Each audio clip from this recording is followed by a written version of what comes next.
خادم حسین رضوی صاحب کی بات کی جائے تو ان کی ایک لیگیسی ہے، ان کا ایک فینومینا ہے، لیکن آپ کو لگتا ہے کہ ان کے بیٹے جو ہیں اس لیگیسی کو آگے لے کر چل پائیں گے، اس فینومینا کو آگے لے کر چل پائیں گے؟ آسان ہوگا ان کے لیے؟ اور جیسے آپ کہہ رہے ہیں کہ بیسک سطح پہ جس طریقے سے تنظیم سازی کی جا رہی ہے ڈاکٹرز کے حوالے سے، خواتین کے حوالے سے، ڈو یو تھنک سو سر یہ بہت آسان ہوگا ان کے لیے؟ کیونکہ آلریڈی جیسے کہ آپ نے کہا کہ پچھلے جو الیکشنز ہیں ان کو الیکشنز لڑنے میں بھی ان لوگوں کو کافی، اس جماعت کو کافی مشکلات کا سامنا رہا ہے، تو یہ تو دوبارہ جو ایلیگیشنز لگائی گئی ہیں دوبارہ بھی نیکسٹ الیکشنز پہ لگائی جا سکتی ہیں؟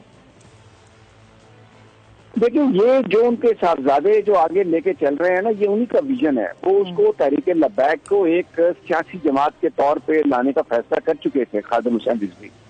اور ایک جو کمزوری رہی ان کی وہ یہی تھی کہ آرگنائزیشنل سیٹ اپ نہیں تھا، جیسے جماعت اسلامی کے پاس ہے، جیسے جمعیت علماء اسلام کے پاس ہے، دوسری جماعتوں کے پاس ہے.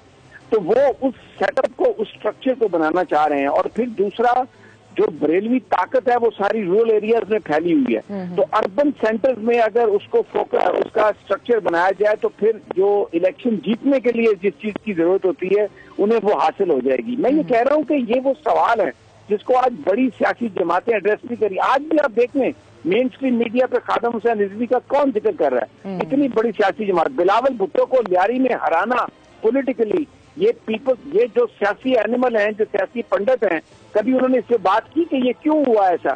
لوگ منافقت کی سیاست سے تنگ آ چکے ہیں. یہ جو ایک جھوٹ کا بازار چلا ہوا ہے جس میں لوگ اپنا مال چھپانے کے لیے کام کر رہے ہیں، اس کو تنگ آ چکا. اب دیکھیں نا فیض آباد دھرنا، نبی پاک علیہ کے حوالے سے جو قوانین بنے ہوئے ہیں، یہ جو دانشور ہیں، جو انٹلیکچوئل ہیں، یہ جو مغرب زدہ دانشور ہیں، کبھی انسانی حقوق پر، کبھی کسی آزادی کے نام پر اس کو ہمیشہ تبدیل کرنے کی کوشش کرتے ہیں. فیض آباد دھرنا بھی کیا تھا؟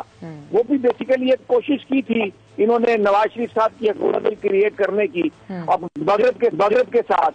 تو اس پر احتجاج ہوا اور اس پر الزام لگا دیا گیا کہ جس کے پیچھے ISI ہے، یہ تو فوج استعمال کرتی ہے. یعنی اب دیکھیں نا فیصلے میں لکھ دیا گیا سپریم کورٹ کے. تو یہ وہ چیزیں ہیں. میں کہہ رہا ہوں کہ اس وقت بھی سیاست کہاں پر ہے؟ چند خاندانوں کے پاس ہے نا کہ جی ابو کو لانے دو، مریم نواز کہہ رہی ہیں اور مولانا فضل الرحمان کہہ رہا ہے میرے نیب کو بند کر دو. پیپلز پارٹی بھی کیا کہہ رہی ہے؟ احتساب ہم سے نہ مانگے. مانڈوی والا کیا رولا ڈال رہا ہے؟ لیکن مولانا صاحب ایک سوال میرا آپ سے ہے، اس میں بھی تو ہمیں معروسی سیاست نظر آتی ہے نا. اب خادم حسین رضوی صاحب نہیں رہے تو ان کے بیٹے آ گئے ہیں، اور جیسے کہ ایک پرسیپشن بھی ہے، لوگ یہ سمجھتے ہیں کہ جو اس طرح کی جماعتیں ہیں ان کے پیچھے کہیں نہ کہیں جو ہے وہ اسٹیبلشمنٹ کا ہاتھ ہوتا ہے. So how do you see it?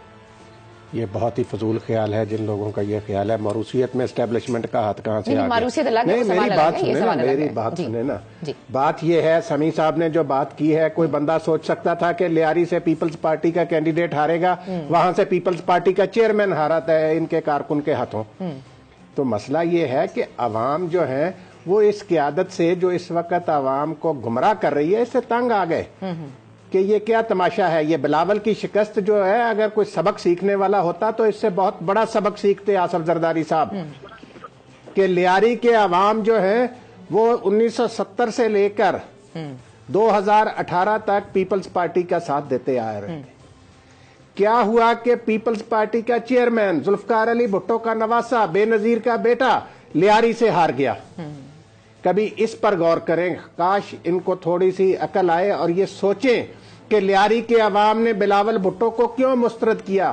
تو اس کو اتنا نہیں سمجھنا چاہیے کہ یہ جماعتیں جو ہیں یہ کچھ نہیں کر سکیں گی. یہ بہت بڑا چیلنج بن سکتے ہیں علامہ خادم رضوی کی. یہ مینار پاکستان پہ جو جلسہ کیا تھا PDM نے، جو خادم رضوی صاحب کا جنازہ تھا اللہ بخشے، وہ اتنا زیادہ تھا کہ اس طرح کے کئی جلسے اس میں سما جائیں.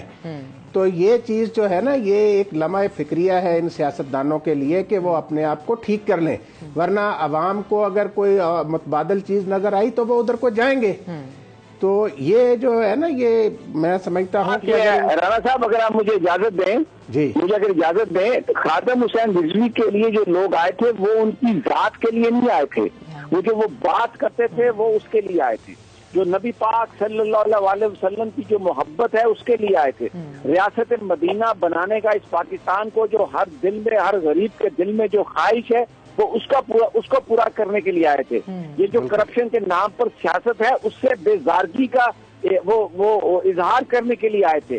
اب جو آرگنائزیشن ان میں ویکنیس ہے اگر وہ دور ہو جائے، ان کے اندر جو بریلوی مقطع فکر ہے، میں کہتا ہوں اگر آپ اس کو ریلیجیس بنیادوں پر ہی ریلیجیس پولیٹیکل پارٹی بناتے ہیں تو اس میں یہ جو دیوبندی مکتبہ فکر ہے اس سے بہت بڑا حلقہ ہے جو بریلوی مکتبہ فکر ہے، جماعت اسلامی سے بہت بڑا حلقہ ہے، لیکن کیونکہ یہ رورل ایریا میں پھیلے ہوئے اور وہ مولانا نورانی کے جو صاحبزادے ہیں ہنس نورانی، انہوں نے بھی اپنا سودا کر لیا، وہ جا کے کبھی بلوچستان کی بات کرتے ہیں، وہ ان کے پیچھے ہاتھ باندھ کے کھڑے ہو گئے.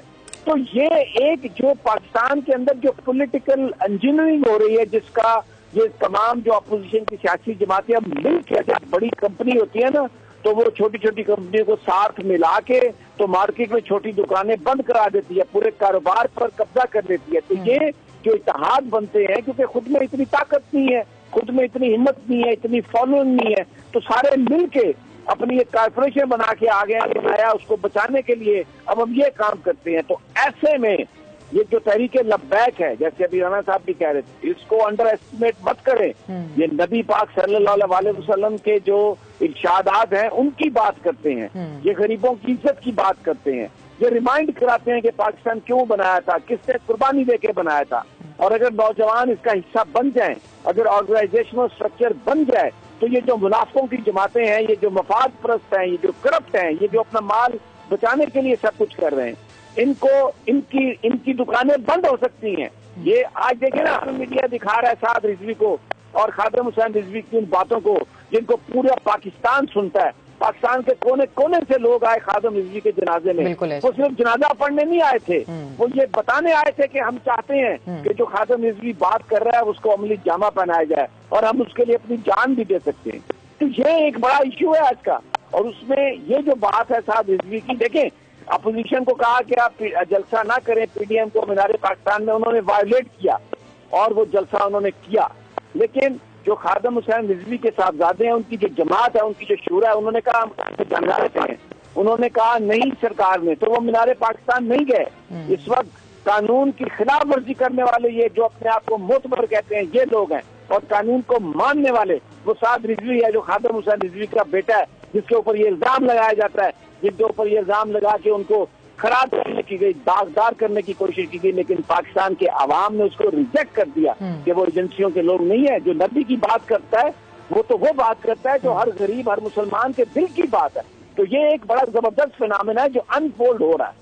ٹھیک ہے صدیق ساتھی صاحب، آپ اس کے اوپر کیا کہیں گے؟ اگر جس فینومینا کی بات کریں سمیع ابراہیم، اور جس بیانیے کی بات کریں سمیع ابراہیم، اور جس طرح سے ہم نے تدفین اور جنازہ دیکھا، میں نے بھی کبھی اتنی تعداد میں لوگوں کو نہیں دیکھا. تو جو موجودہ سیٹ اپ ہے جس میں ہماری پولیٹیکل جماعتیں ہیں اور مذہبی جماعتیں ہیں، تو ان کے لیے تو یہ بہت خطرے کی بات نہیں ہے. جی بالکل بالکل علینا، آپ ٹھیک بات کر رہے ہیں. سبھی صاحب نے بالکل یہ درست بات کی ہے کہ جو اس وقت سیاسی جماعتوں کا ایک اسٹیٹس کو ہے اس کو توڑنے کے لیے بھی یہ بہت ضروری ہے.